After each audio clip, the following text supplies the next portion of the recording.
മുളങ്കൊമ്പ് കൊണ്ട് ഉണ്ടാക്കിയ എന്തെങ്കിലും റെസിപ്പി നിങ്ങൾ ആരെങ്കിലും കഴിച്ചിട്ടുണ്ടോ? അച്ചാറോ ഉപ്പേരിയോ അങ്ങനെ എന്തെങ്കിലുമൊക്കെ ഉണ്ടാവുമല്ലേ? എങ്കിൽ എന്താണ് നിങ്ങൾ മുളങ്കൊമ്പ് വെച്ച് ഉണ്ടാക്കിയെന്നുള്ളതൊന്ന് കമൻറ്റ് ചെയ്യാം കേട്ടോ. ഞങ്ങൾ ഇന്ന് പോകുന്നത് മുളങ്കൊമ്പ് പറിക്കാൻ വേണ്ടിയിട്ടാണ്. വീടിൻ്റെ തൊട്ടടുത്ത് തന്നെ ഒരു മുളങ്കൂട്ടുണ്ട്. അപ്പോൾ അവിടെ നിന്ന് നമുക്കൊരു മുളങ്കൊമ്പ് പറിക്കാമെന്ന് പറഞ്ഞ് പോവാണ് കേട്ടോ. അപ്പോൾ ആദ്യമായിട്ടാണ് ഞങ്ങൾ ഈ റെസിപ്പി ട്രൈ ചെയ്യുന്നത്. അമ്മ ഇങ്ങനെ കസിൻ്റെ വീട്ടിൽ പോയി വന്നപ്പോഴാണ് ഇങ്ങനെ ഒരു കാര്യം പറഞ്ഞത്. എന്നാൽ പിന്നെ നമുക്ക് നോക്കിയാലോ എന്നുള്ള രീതിക്കാണ് ഞങ്ങളും പോയി പറിച്ചത് കേട്ടോ. ഇതിൻ്റെ ഏറ്റവും ഇളയ സാധനമാണ് കേട്ടോ നമുക്ക് വേണ്ടത്. എങ്കിലേ ഉള്ളൂ അതിൻ്റെ കാമ്പ് നന്നായിട്ട് കിട്ടുക. അപ്പോൾ ഇതാ ഏട്ടൻ ചെറുതൊക്കെ പറിച്ചെടുത്ത് തന്നിട്ടുണ്ട്. ഇതിൻ്റെ അകത്തുള്ള വെള്ളം ജലദോഷത്തിനൊക്കെ നല്ലതാണെന്ന് അമ്മ പറയുന്നുണ്ടായിരുന്നു. ഇത് ആനകൾക്കൊക്കെ ഫേവറേറ്റ് ആയിട്ടുള്ള ഒരു സാധനമാണെന്ന് കേട്ടോ ഞാൻ അറിഞ്ഞത്. എന്തായാലും ഇതൊന്ന് ട്രൈ ചെയ്യണമെന്ന് തീരുമാനിച്ചിട്ട് തന്നെയാണ്. അപ്പോൾ ഇതിനൊരുപാട് പ്രോസസ്സുകളൊക്കെ ഉണ്ട് കേട്ടോ. ഇതൊന്ന് ക്ലീനാക്കി എടുക്കാനൊക്കെ നല്ല പണിയാണെന്നാണ് പറഞ്ഞത്. എൻ്റെ ഫ്രണ്ട് പണ്ട് പറയായിരുന്നു ഈ പനമ്പഴം കുഴിച്ചിട്ടിട്ട് അതിന് മുളപ്പിക്കും. അപ്പോൾ ആ മുള എടുത്തിട്ട് നമ്മൾ പുഴുങ്ങി കഴിക്കുകയാണെങ്കിൽ പന പോലെ നല്ല ശക്തി കിട്ടുമെന്ന് പറയുമായിരുന്നു കേട്ടോ. എനിക്കെന്തോ പെട്ടെന്ന് മുളങ്കൂമ്പിൻ്റെ കാര്യം പറഞ്ഞപ്പോൾ അതൊക്കെ ഓർമ്മ വന്നത്. ഇതുപോലുള്ള ചെറിയ ചെറിയ മുളങ്കൂമ്പാണ് കേട്ടോ നമുക്ക് വേണ്ടത്. അതിനകത്ത് കുറേ കാമ്പുണ്ടാവും. അപ്പോൾ ആദ്യം തന്നെ ഞങ്ങൾ മുറിച്ചത് വലിയതായിരുന്നു. അപ്പോൾ അതിൽ അധികം ഉണ്ടാവില്ല കേട്ടോ. അത് വളർന്ന് മുളയായിട്ട് വന്ന സാധനമാണ്. അപ്പോൾ ഇതെന്ന് പറയുമ്പം പുതുതായിട്ട് ഉണ്ടായ മുളങ്കൂമ്പല്ലേ. അപ്പോൾ ഞങ്ങൾ യൂട്യൂബിലൊക്കെ സെർച്ച് ചെയ്ത് നോക്കിയപ്പോൾ ഇതുപോലുള്ള ചെറുതെടുക്കാനാണ് അതിൽ പറയുന്നത്. അപ്പോൾ ഞങ്ങൾ ഈ ചെറുതിനെയാണ് കേട്ടോ അതിൻ്റെ തോലൊക്കെ കളഞ്ഞിട്ട് എടുത്തത്. അപ്പോൾ അതിൻ്റെ ഏറ്റവും അടിഭാഗത്തുള്ള ആ കാമ്പാണ് നമ്മൾ കറി വെക്കാനായിട്ട് എടുക്കുന്നത്. ഈ സാധനം ഇനി ഡയറക്റ്റ് അങ്ങനെ കൊണ്ട് കൊത്തിയരിഞ്ഞ് വെക്കാൻ പറ്റില്ല കേട്ടോ. കാരണം ഇതിനൊരു മട്ടുണ്ട്.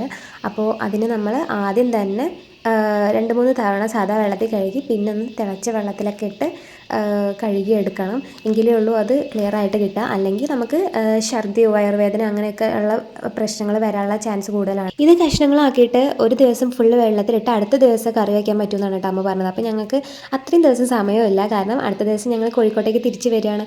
അപ്പോൾ ഞങ്ങൾ യൂട്യൂബിൽ പിന്നെ നോക്കിയപ്പോൾ കണ്ടു അതിലൊരമ്മ 3 തവണ കഴുകി അതിന് പിന്നെയും ചൂടുവെള്ളത്തിലിട്ട് തിളപ്പിച്ചതിന് ശേഷം ഡയറക്റ്റ് നമുക്ക് അങ്ങനെ തന്നെ കറി വയ്ക്കാൻ പറ്റുന്നത്. അപ്പോൾ ഞങ്ങൾ ആ ഒരു ഇതങ്ങോട്ട് ട്രൈ ചെയ്യാമെന്ന് വിചാരിച്ചു. നമ്മൾ കാബേജൊക്കെ കൊത്തിയരിയുന്ന പോലെ കുഞ്ഞു കുഞ്ഞിതായിട്ട് കൊത്തിയരിയാണ് കേട്ടോ വേണ്ടത്.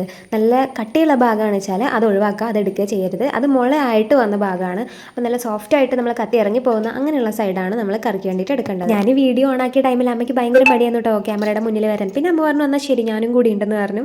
അങ്ങനെ അമ്മയും ഞാനും കൂടി ഇതേ കറി ഉണ്ടാക്കുന്ന തിരക്കിലാണ്. അമ്മ ചമ്മന്തിപ്പൊടിയൊക്കെ ഉണ്ടാക്കുകയാണ് കേട്ടോ ഞങ്ങൾക്ക് കൊണ്ടുപോകാനായിട്ട്.